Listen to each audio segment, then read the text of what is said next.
Today's story includes some of the most dramatic police footage I've ever seen in my life. So if you're on the fence about watching today's upload, I would encourage you to stick around just for that. But before we get into today's story, if you're a fan of the strange, dark, and mysterious delivered in story format, then you come to the right place because that's all we do, and we upload once or twice every week. So if that's of interest to you, please draw a gun on the like button and force them to retie your untied shoelaces right after you've stomped around inside of a bathroom of an outdoor music festival. Also, please subscribe to our channel and turn on all notifications so you don't miss any of our weekly uploads. All right, let's get into today's story.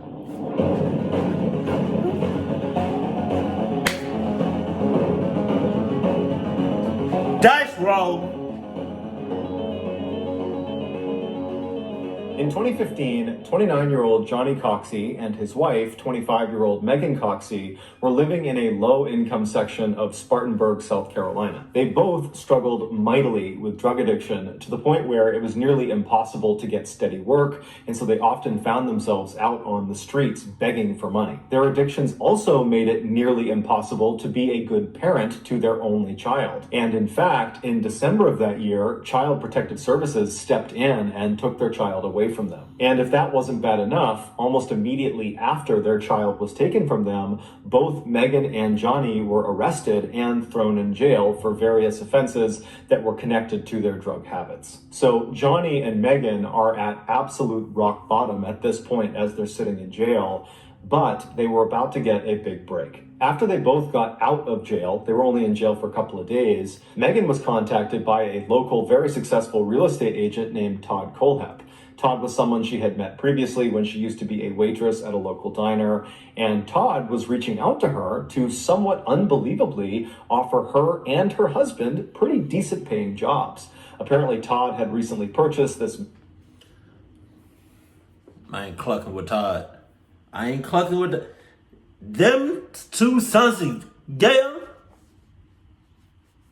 They need to have some more consequences because of their drug addiction. Just saying, And I'm pretty sure it's not, like weed or, I feel like it's the hard shit, I feel like Tom and Jerry, I don't know, whatever his name is, Todd. Just relax, bruh. Just relax. Because you come into this story really early. Like, relax. Massive 95-acre plot of land in the area, and he needed people to come onto the property and help clean it up and clear brush and clean some of the buildings that are on there, because his plan was to further develop this property. And so he had been reaching out to other people in Spartanburg to see if they were interested, and Megan and her husband were two people he had contacted. And so, of course, Megan and Johnny say, yes, we would love to do this job. They were in desperate need of cash, and paying jobs did not come around very often. So on December 19th of that year, Megan spoke to her mother and told her about this job opportunity and where it was and what she'd be doing. And then she and Johnny made their way out to this property. And when they got there, they saw this huge chain link fence wrapped around what seemed like a massive forest. And this forest was the 95-acre plot of land that Todd owned. And so apparently at the center of this forest were a few buildings that Johnny and Megan would be responsible for cleaning. And so they made their way down the fence line until they found the break in the fence, and that led to an access road, and they began driving down it deep into the heart of this forest. 3 days later, Megan's mother tried to get in touch with her, but she couldn't. And when she reached out to Johnny, she couldn't get in touch with him either. And so given the couple's history with drugs, Megan's mother thought the worst, that, maybe they overdosed. And so she panics and she rushes to Megan and Johnny's house. They're not there. And so something in her gut tells her that something is wrong here. It's not common for them to just completely go off the grid. And so she called the police. The police began their investigation by speaking to Todd Kohlhepp, who was the owner of this property, because presumably he was one of the last people to see them before they went missing. But when they spoke to Todd, he said, look, I had limited interaction with them. They were on my property. They came out, they cleaned these two buildings on my property. and then I paid them and they left. And we haven't had any contact since. So, unfortunately, I don't have a clue where they would have gone next. And so at this point, the police decide their best bet is just to wait and see what happens. Although they did not tell Johnny or Megan's families this, the police force did have a running suspicion that, it was possible, if not likely, that the couple had used the money from cleaning up this property to go buy drugs, and then they went on a drug binge, and they would either turn up in a couple of days alive or dead from an overdose. But a couple of days went by, and the couple did not reemerge, and no one had any idea where they were. And then a couple of weeks went by, and then a couple of months went by, and it wasn't long before the case went cold. But it would not stay cold for very long. On August 31st, 2016, so roughly 8 months after the Coxies were reported missing, 2 more residents of Spartanburg went missing as well. They were 30-year-old Kayla Brown and her boyfriend, 32-year-old Charlie Carver. The pair had only been dating for about a month, but they were becoming quite serious, with Charlie already introducing Kayla to his family, a step that Charlie's father said was a very big deal for him. Unlike the Coxies, Kayla and Charlie were not struggling with drug addiction or with financial issues. They were actually pretty well off. Charlie worked full-time operating a printer at a local business, and Kayla made a living by doing odd jobs around town. According to their families, it seemed like the couple was very happy with their lives and the directions they were going. But starting on the evening of August 31st, Kayla and Charlie stopped returning text messages or answering phone calls. Charlie's father was especially close with Charlie, and so this sudden silence was immediately noticed by him, but he kind of ruled it out and thought, you know what, I'm sure there's a reasonable explanation for why he's not texting me back, and so, I'll hear from him over the next couple of days. Nah, but over the next... No, come on. That doesn't even sound like somebody's in cahoots, and I feel like it's Todd.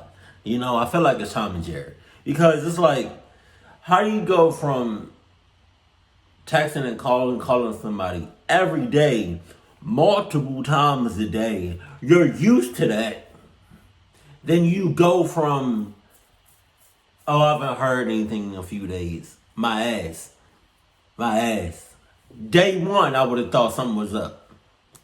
Couple of days, Charlie continued not to answer text messages or pick up phone calls, same with Kayla. And so after 48 hours of this total silence, Charlie's father finally hopped in his car and drove to his son's house to see if he was there, and he wasn't. And then he drove to Kayla's place, and she wasn't there either. And so none of it made any sense, and so he called the police and he reported them missing. The police started with absolutely no leads, and so what they did to begin their investigation was basically just to interview everybody in Charlie and Kayla's life. Friends, family, acquaintances, employers, co-workers, everyone, but no one had any idea where this couple had gone to. They had not told anyone about some trip they were going on or something they were going to do. It just seemed like they had vanished. And so initially, this investigation really got nowhere. But 2 months after they had been reported missing, the police finally obtained a search warrant that would allow them to look at their respective cell phone records.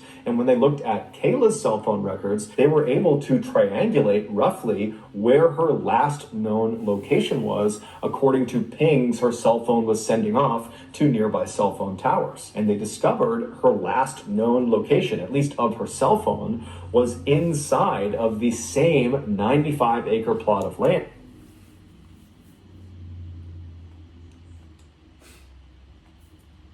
Come on! Todd!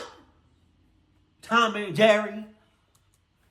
That the Coxies had been in before they went missing. And so immediately the police put in for a search warrant to go search this 95-acre property, and they sent a team actually out to the property, and they actually set up outside of that big fence and just waited for the search warrant to clear. And at the same time, another group of police officers went to Todd Colehep's house, which was actually in town about 20 minutes away from this property, to talk to him about why in the world Kayla's cell phone would be pinging inside of his property. And so when the police arrive at his front doorstep, Todd is obviously caught off guard by suddenly there being all these police officers. Oh, he just suddenly caught off guard, talking about something. Oh no. You have frightened me. What's Mace? What's the deal? What we doing?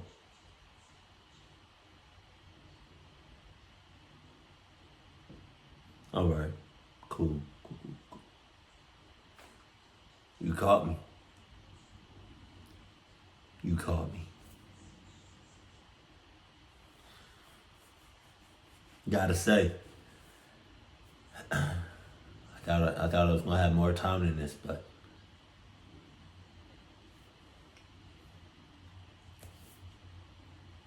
Gator is on sabbatical, honey. Ugly.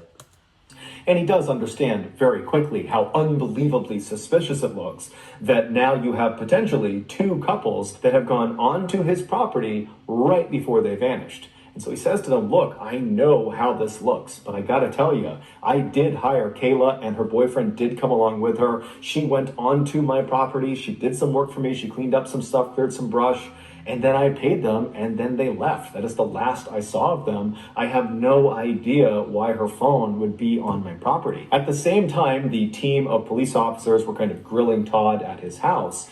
The other team that was outside of the 95-acre property, they found out their search warrant had been granted. And so they flew through the gate, they got on that access road, and they began bombing into this huge forest. And as they're driving, they pull out their maps they had printed out that showed the rough estimation of where her final location was within this property. And it looked like the last spot was inside of a clearing. And so as they're driving down this access road through all these trees, they see up ahead, there is a clearing, and it looks very much like the clearing on their map where this final location is. And when they pull into the clearing, off to the left side of the road are these two green buildings. The left building was like a ship. That shit looks sus as hell. What the heck?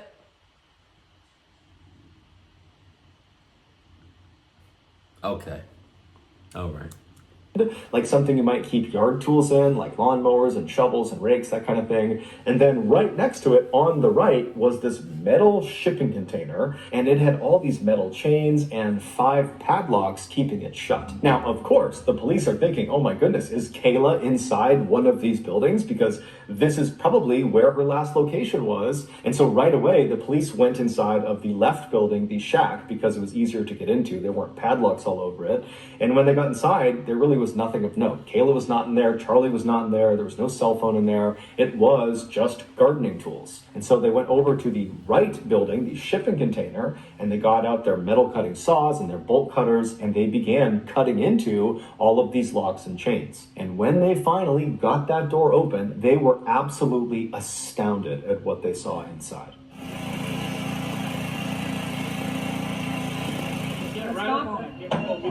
Yes. Pull that one first. All right, let them get ready. Y'all ready? Come on. Guys, just jammed in here.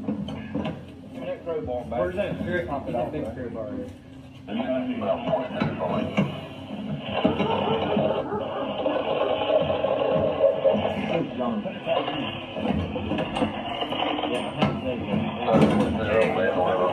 Watch out. Y'all move.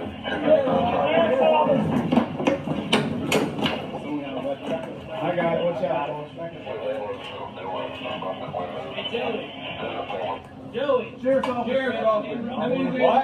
Grab that. Back up there. Are you okay? Grab what? Go. Do you have any weapons? Go through, okay? What's your name? What's your name? Right here. Lauren. Gotcha. All right. Just a girl. Just a girl. How are you, honey? This is bolt cutters. This is our visitor. He's a paramedic. Oh, yeah. Okay, we're going to get you out of there, okay? Just hang loose for me. Anybody got I need a handcuff key. The police had just discovered Kayla. She was in rough shape. Come on. Todd? Tom and Jerry. That shit crazy. That shit's crazy. Come on. Come on. No. Let's go. That weird ass picture that he took, that Todd took, and like that picture that we saw of Todd, that was he looked sus, like. And she had a metal chain wrapped around her neck that was anchored to the wall, and she was handcuffed, but she was alive. And after they cut her free and got her out of the shipping container, she told them what happened. She said back on August 31st, 2016, so this was the same day that Charlie's father had realized his son was not responding to his text messages, and when he was calling Kayla, she wasn't answering either. So on that day, Kayla says she was contacted by a friend of hers, Todd Colehep, and he told her that he was still looking for people to come out and help clean up the property because he was getting ready to develop it. And so Kayla, she was looking for work, and so she agreed to do it. And after getting this job, Kayla would tell Charlie, and Charlie, just being a good boyfriend, said, you know what, I'll tag along with you and I'll help you do this job. I won't ask Todd for any money. I'm just going to go and help you. And so Kayla was totally thrilled about this. And so later that day, she and Charlie, they made their way out to the 95-acre property. They reached that fence that kind of borders the entire property. They followed it until they hit that break in the fence. They hopped on the access road and they began driving into the heart of this very thick forest. And after driving for several minutes, they reached this clearing. And in this clearing, they see Todd up ahead on the left. He's smiling and waving at them. And he's standing in front of the shack and the metal shipping container. And so Charlie pulls the car in right in front of Todd. And then Charlie and Kayla, they get out, they walk up to Todd to, see what he needs, see what he wants them to do. And as soon as the couple is standing in front of Todd, Todd just casually pulls out a gun and shoots Charlie 3 times in the chest. Damn! When Charlie falls to the ground. Todd aims the gun at Kayla and says, if you go anywhere, I will kill you and I will kill your family. And then he put the gun away, walked over to Charlie, and he wrapped him up in a blue tarp, and then he carried... So my question is, right, they didn't feel or sense anything about Todd the very first time they met. Nothing. It seemed like he was just a normal guy. Just like I feel like I got a booger in my left nostril. I can't see. Really though? Like, that shit, man. I'm gonna need y'all to make sure y'all red flag, y'all clock senses are heightened the hell up every time you leave the house. Lifeless body and dumped him in the nearby bucket of a tractor. And then Todd just walked back over to Kayla, who's witnessed this entire thing. She is so terrified she can't even move, and she's just staring at Todd. And Todd draws his gun again at her and orders her to go into the shipping container. So he brings her inside, he locks her up, and for 65 days, he would remain his prisoner. And over the course of those 65 days, Todd would once or twice a day come down and do whatever he wanted with her. And he told her at the outset that if she ever tried to resist him in any way and didn't do whatever he wanted with her, he would not only kill her, he would also kill her family. And so Kayla very early on decided she would not put up a fight. She just kind of accepted that this was her life, that she would be horribly mistreated, and then probably at some point he would grow tired of her and kill her, but at least she would be sparing her family. And so when the police finally went into that shipping container, Kayla truly did not expect ever to be rescued. So when you watch that video, you need to understand that was someone who believed she was 100% going to die inside of that space. And so after Kayla tells the police officers this totally horrible and traumatic story, they immediately radio over to the other team of police officers that were still at Todd Colehep's residence, still talking to him, and they tell them, hey, this is what Kayla just told us. Todd's reaction to this news was also captured on video. We have Kayla. We have Kayla in your property. She was locked in a container, okay? She has told us that you shot and killed Charlie. Why did you shoot him? I didn't shoot anybody, sir. Okay, why did you lock her in a container in your property? I understand.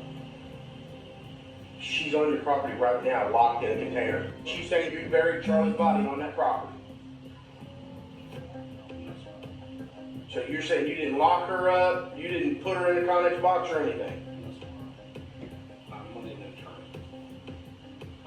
Probably a good thing. Go ahead and put it in the back of your car. Even though Todd would initially deny any wrongdoing and would claim he had nothing to do with what happened to Kayla or Charlie, he would eventually confess not only to killing Charlie and kidnapping Kayla, but also to killing Johnny and Megan Coxey. Apparently, he had done to them what he did to Kayla and Charlie. He had lured the Coxies onto his property on the promise of work, and then when they reached those two structures, he drew a gun and he shot Johnny and killed him, and then he ordered Megan to go inside of the shipping container. Now, unlike Kayla, who would ultimately comply, and it did save her life, Megan did not. She fought back. She was totally resistant. She wouldn't do anything that he wanted her to do. And so after only 5 days of her being in captivity, he would kill her. And the way he would describe her was, oh, she was acting like a wild animal, so I had to put a bullet in the back of her head.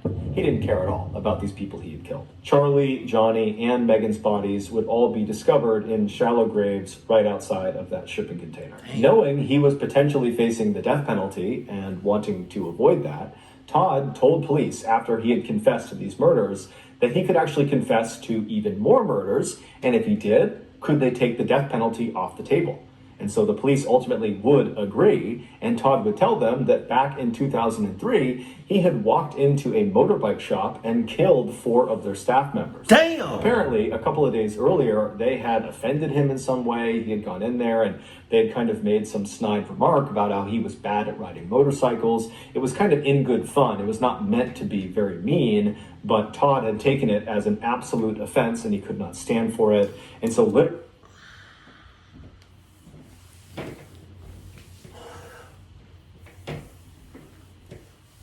what's his name?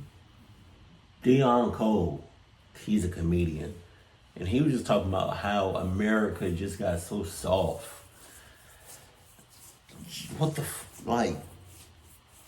People cannot take, some people cannot take jokes at all.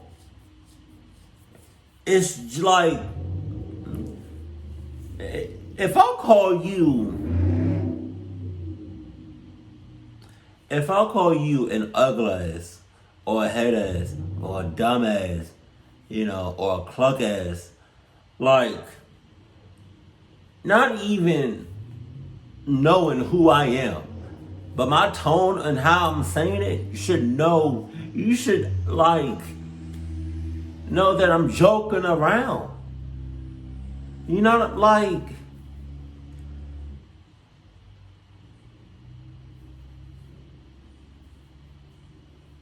Boy ugly as shit,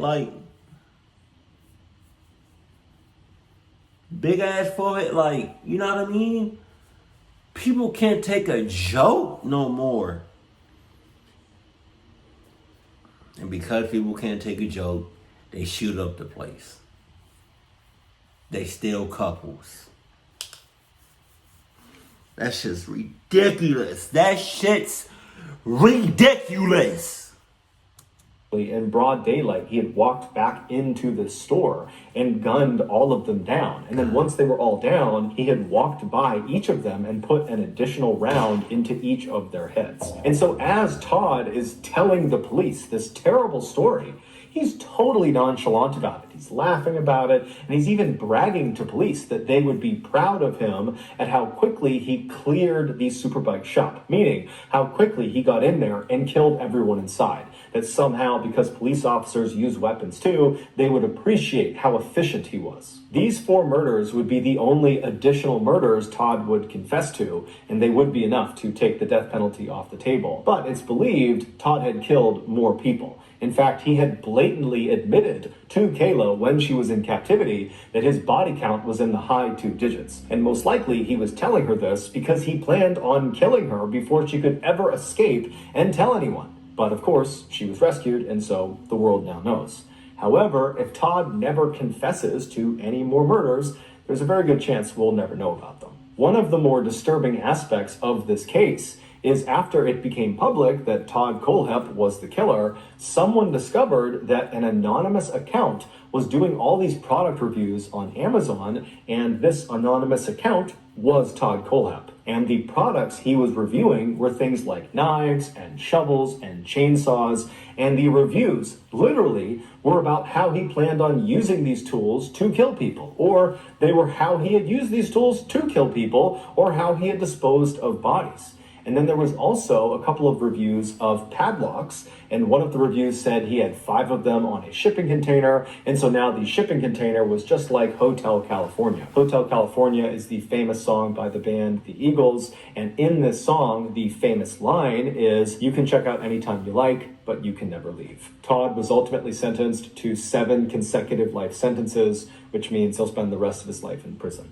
So that's going to do it, guys. If you got something out of today's episode and you haven't done this already, please draw a gun on the like button and force them to retie your untied shoelaces right after you've stomped around inside of the bathroom of an outdoor music festival. Also, please subscribe to our channel and turn on all notifications so you don't miss any of our weekly 1 or 2 video uploads. We are now selling merchandise like flannels and hats and hoodies and all sorts of stuff. If you're interested, go to shop.mrballen.com. If you want to see upcoming deals and promotions for our shop, go to our shop's Instagram page. The username is shopmrballen. If you want to get in touch with me, you can direct message me on Instagram or on Twitter. My username for both platforms is the same. It's just MrBallen. I also have a ton of content over on TikTok where my username is also MrBallen. We have a second YouTube channel just called MrBallen Shorts where we post random short videos and lost episodes. We also have a Facebook page just called MrBallen where we post condensed versions of the longer episodes you see on YouTube. If you have a story suggestion, please submit it to our subreddit. It's called MrBallen. It's linked in the description below. So whether I see you on Instagram, Twitter, TikTok, Reddit, YouTube, Facebook, or some combination,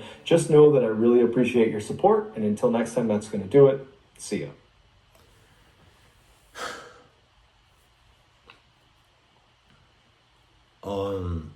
Wow. Now we gotta watch what we say to people now.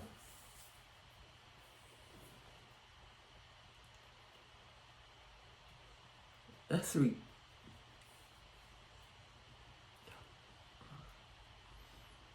he shot up the motorcycle people all because he couldn't take a joke.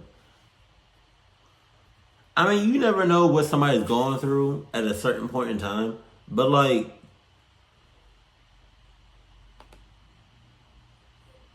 to shoot up a place, that's OD.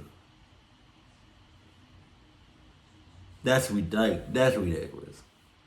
Also, check out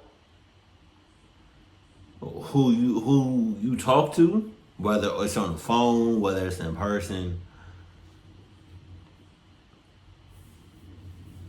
You just don't know sometimes, you know. So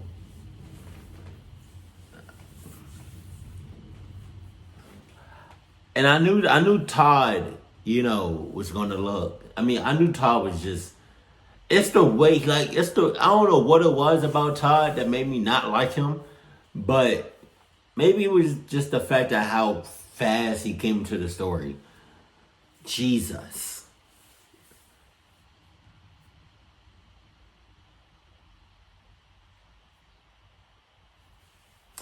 One more thing. He said 7 life sentences.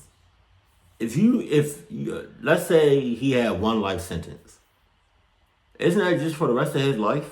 You have a life sentence.